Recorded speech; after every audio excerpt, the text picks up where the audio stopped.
This is the story of how I grew my own custom trees in Minecraft. This is FreshLand, Season 4, Episode 2.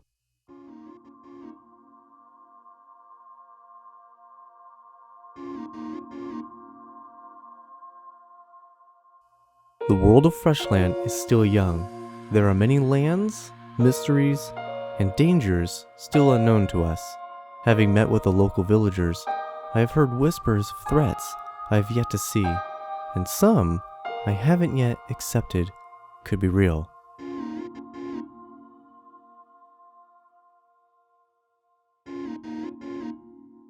These locals don't speak any language I'm familiar with, and deciphering what I have has been a long and tedious process. I don't know yet if I can trust them, or even my own ability to understand them. What I do know, however, is that finding shelter will be essential to my survival, threats of magical beasts or not.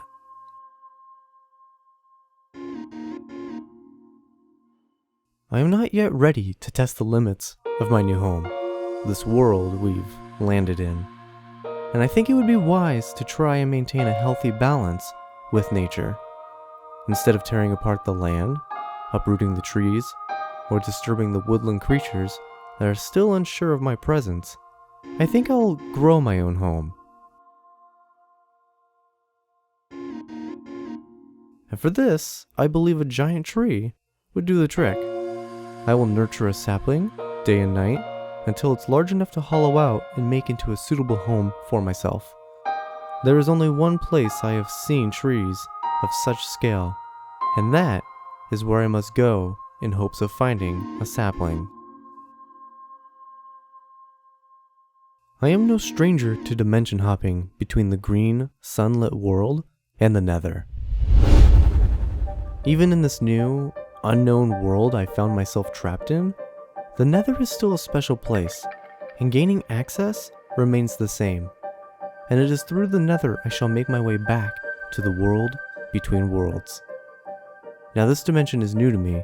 I believe it is somehow connected specifically with this new overworld, for lack of a better term, and I must admit that I am wildly uneducated in this realm. It is cold here, yet I am warm.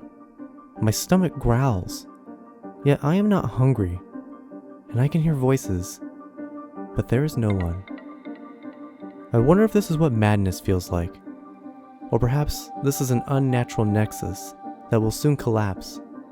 But before I could let myself fall deep into thought, I spot what I have come for, the sapling of one of these giant trees.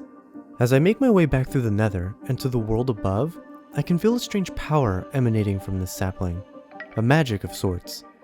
I pick up my pace as I have no idea what effects taking the sapling out of that world can have on it. The last thing I want is for a tree to start growing in my pocket.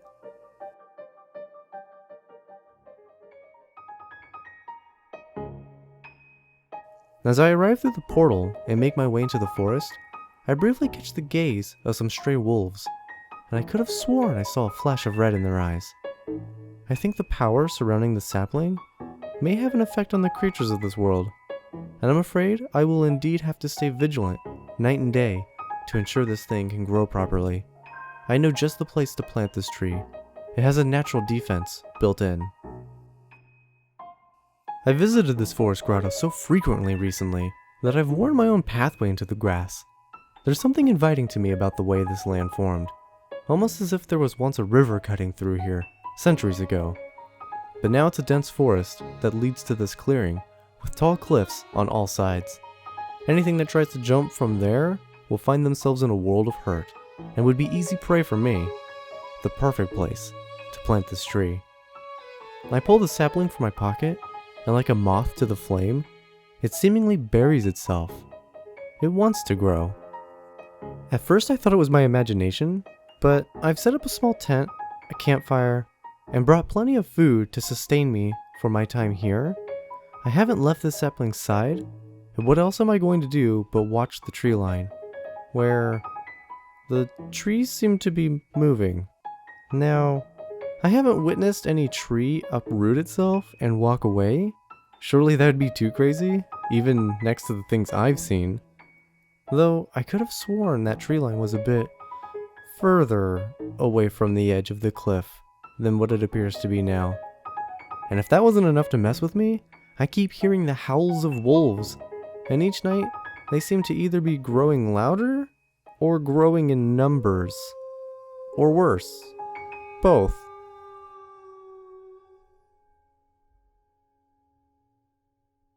It has been a week, and I haven't had to take arms and actually defend the sapling.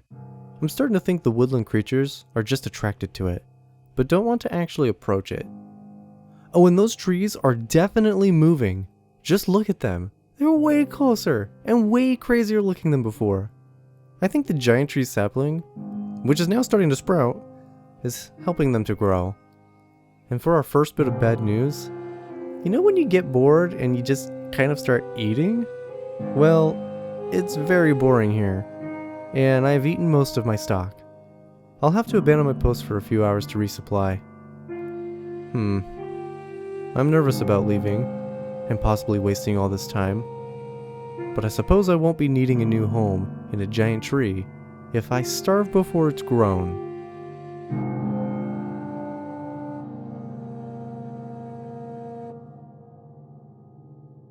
It is nearly sundown, and I can hear the howls earlier tonight. Way earlier. I hurry through the forest and along the pathway, sword drawn, and expecting a fight with some wild wolves, but as I round the last corner, I'm actually surprised to see a familiar face. Familiar as in, I know it's one of the villagers of this world, except clearly from out of town, and brandishing a crossbow. It takes but a moment to realize that there's more than one, and I've just been hit. Frantically, I put up my shield and assess the situation. A pack of wolves would have been its own unique challenge, but facing a group of pillagers and bandits is something else entirely. In those precious few seconds, I can tell that I can fight, and somehow there's no pain wherever I've been hit. Either my armor is holding up, or I'm starting to go numb. Either way, I don't have time to sit and wait for another shot. I race forward and swing my blade wildly, dodging, strafing, and blocking any additional shots sent my way. There are several of them, but somehow I'm feeling very much up to the challenge and make quick work of my foes. With a moment's breath and the moon high in the sky, the air is eerily calm, and it seems this night is on my side. From the corner of my eye, I can see a lone wolf. Its eyes appear to be normal, and while I'm not entirely sure, I can sense the goodwill of the beast, as if the tree itself is translating for us, telling us both that we are on the same side.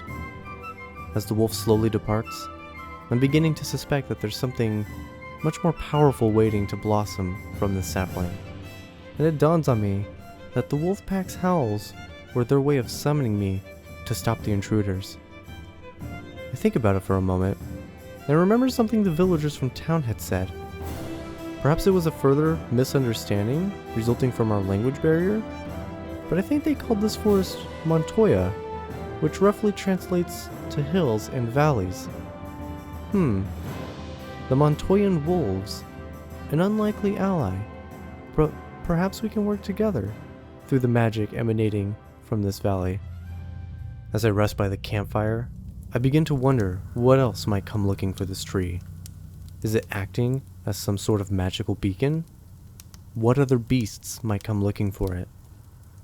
Perhaps its magic will dwindle as it grows, like some kind of fertilizer being consumed.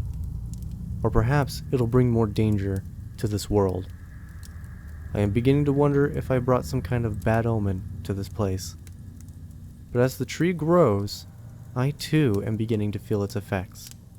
I mean, I could always sense the power radiating from it, but now it's something bigger, and I don't want to let it go. Thank you all so much for watching this episode. If you made it this far into the video, you must have enjoyed the story and this new format of video that we have been trying with this new season of FreshLand. Thank you guys all so much again. You guys are what make this community and this channel so much fun to wake up to each and every day. If you want to keep the conversation going and hang out with myself or the other members of FreshLand, there are links in the description below. One will take you to the FreshLand Discord, Several will take you to the various members of this SMP. And for those of you who enjoyed my narration and want to dig a little deeper, you can find my Discord community where I chat with all my friends every day. You can also find my texture pack in the description below, and for those of you who are interested in playing with me personally, you can join my Patreon. Patreon members at the $5 level are whitelisted on my personal server, The World of Winter, and you'll also gain access into the server-based community tabs on our Discord, so you can chat with other members of the server. Right now my team and I are hard at work transforming the northern half of The World of Winter into a giant MMORPG. You can select one of 10 races to play as, and gain access to their unique abilities. We have 7 classes in development right now that will be debuted and tested on the server, and for everyone who joins the server while it's still in development, will each receive clues as to how to unlock each class into their most powerful states. They're designed to be incredibly hard to unlock, roughly a 1 in 119 random chance you'll make the right choices throughout the story. Additionally, if you are interested in helping to design the world lore, the mechanics of the classes, being a part of the build team creating the world map, or are experienced with writing plugins for Minecraft, we would love to include you as a member of our team. Thank you all again so very much for watching, and I'll see you in the next one.